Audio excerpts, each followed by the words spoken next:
Welcome back to Layden's Hollow.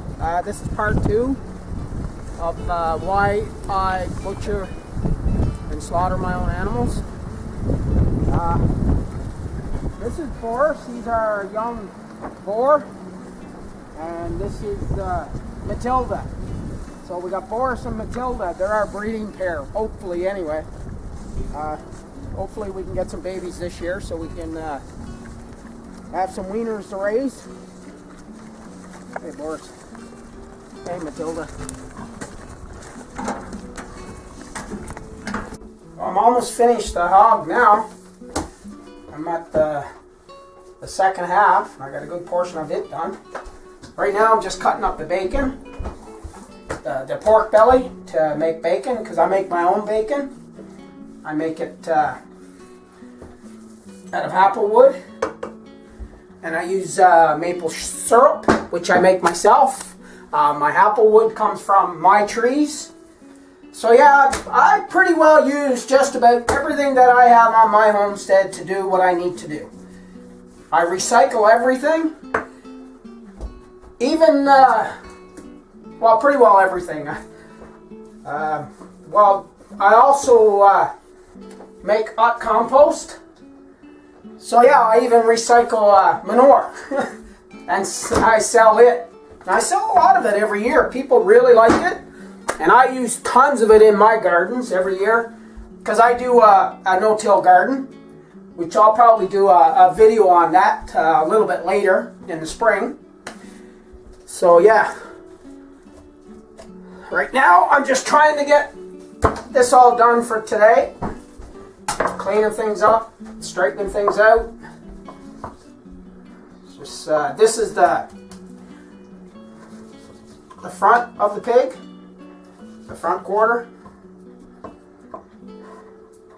So yeah, this is the one that we usually use. Most of this one's used for roast and ground pork, because it has a lot of sinew and tissue inside the meat.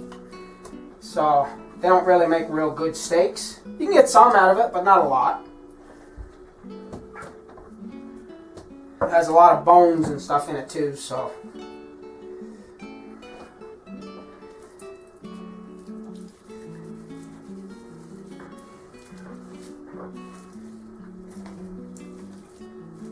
I'm just trying to clean it up a little bit now to get the excess blood that was on there from, well, obviously, when it was slaughtered.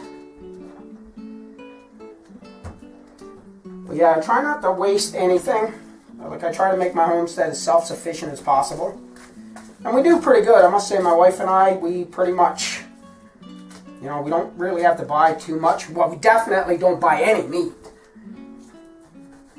None. We haven't in, oh my God, years and years and years. We, pretty much have been growing our own food for an awful long time.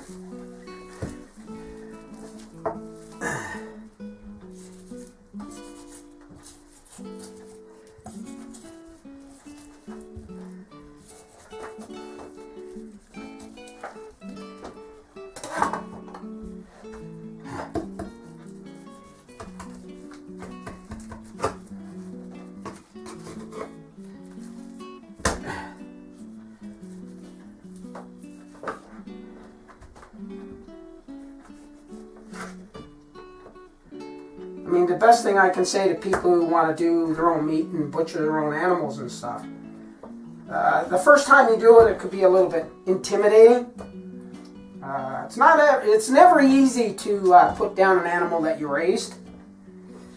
But, I mean, when I look at my animals that I raise for meat, I don't keep them as pets. I know they're there for one reason and one reason only. So, and I do it myself, so I know they do not ever suffer. It's an instant thing that happens. And I'm very, very, very particular about that. I don't stress my animals out at all. That's very important to me. I'm an animal lover, but I'm also a carnivore, so I gotta do what I gotta do.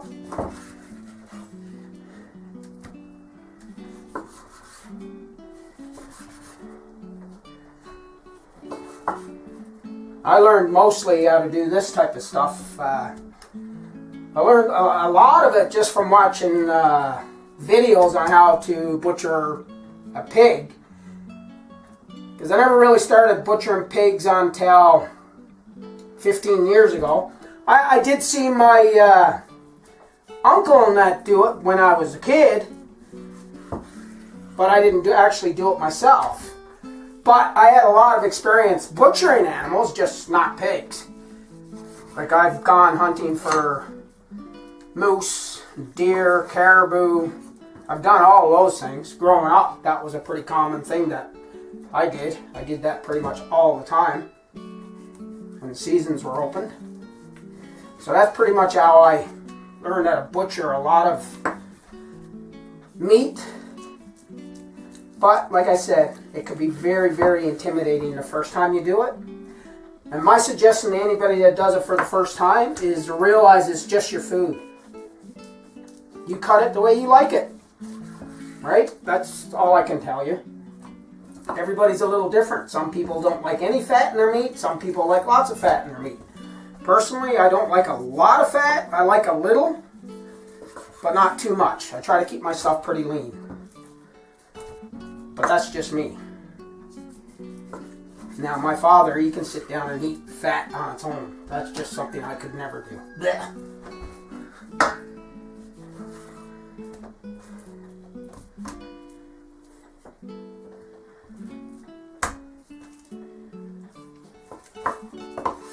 Like I do up a lot of burgers every year. I make my burger patties and I put wax paper in between them and freeze them, vacuum seal them after they're frozen. I'll put that on this video, but a little bit later on. Show you how I do it, maybe later today, because I do have some that's frozen already. I got to bring them in and get them vacuum sealed, because we vacuum seal everything because that way it lasts longer, which is important to us because we don't like to waste anything. We're pretty conscious about that.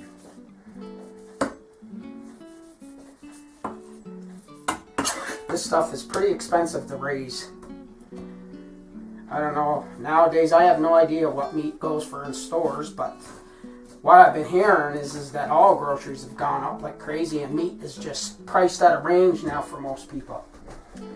I'm one of the lucky ones that I don't really worry too much about the price of meat in grocery stores. I feel sorry that for people that can't afford it. And as a Canadian, I kind of, I don't think that's right. I think all people should be able to afford to buy food.